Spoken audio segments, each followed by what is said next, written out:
নমস্কার। ঠাকুরমা স্বামীজি গুরুদেবের শ্রীচরণে প্রণাম জানাই। তথ্যসূত্র উদ্বোধন, বেলুড় মঠে স্বাধীনতা দিবস উদযাপনের বিবরণ।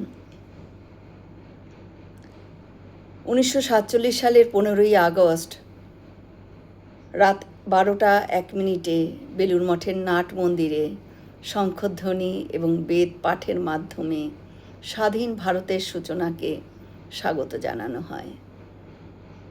যখন দিল্লিতে ভারতের স্বাধীনতার ঘোষণার প্রতিধ্বনি হচ্ছিল, তখন গঙ্গা তীরের বেলুড় মঠে বৈদিক মন্ত্রোচ্চারণ, শঙ্খনিনাদ এবং প্রার্থনার মধ্যে দিয়ে দেশমাতৃকার মুক্তিকে এক পবিত্র আধ্যাত্মিক ঘটনার মর্যাদা দেওয়া হয়।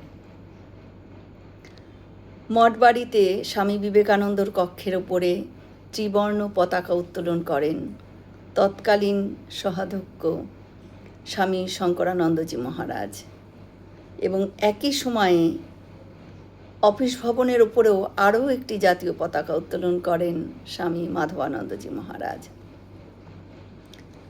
এই দ্বৈত পতাকা উত্তোলন ছিল স্বাধীন ভারতের প্রতি শ্রীরামকৃষ্ণ সংঘের শ্রদ্ধা, দায়িত্ববোধ এবং জাতীয় জীবনের সঙ্গে আত্মিক সংযোগের এক উজ্জ্বল নিদর্শন। সারা দিনব্যাপী প্রভাত ফেরি এবং মন্দিরে শ্রীরামকৃষ্ণ, মা শারদা এবং স্বামী বিবেকানন্দের উদ্দেশ্যে বিশেষ আরাধনা, ভোগরাগ, প্রসাদ নিবেদন এবং দরিদ্র নারায়ণ সেবা, বস্ত্র বিতরণ ইত্যাদি করা হয়। শ্রীরামকৃষ্ণদেব শিখিয়েছিলেন মানুষের সেবা ও কল্যাণের মধ্যেই ঈশ্বরের সেবা। স্বামীজি সেই আদর্শকে ধারণ করে যুব সমাজকে জাগিয়ে তুলেছিলেন দেশপ্রেম, শক্তি আর আত্মবিশ্বাস ও মানব সেবার মন্ত্রে।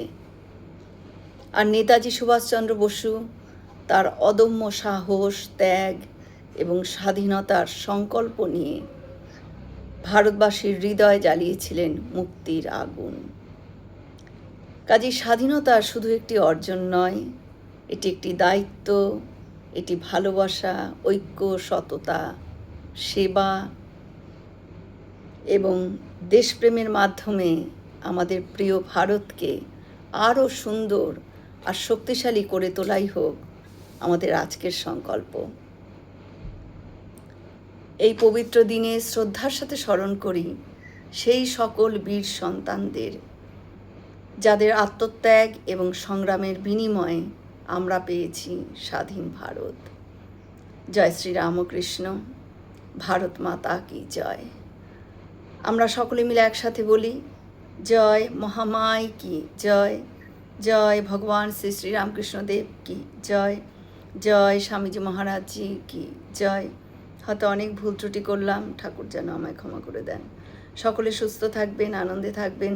ঠাকুর মায়ের কৃপা দৃষ্টি সকলের উপর বর্ষিত হোক। শুভরাত্রি।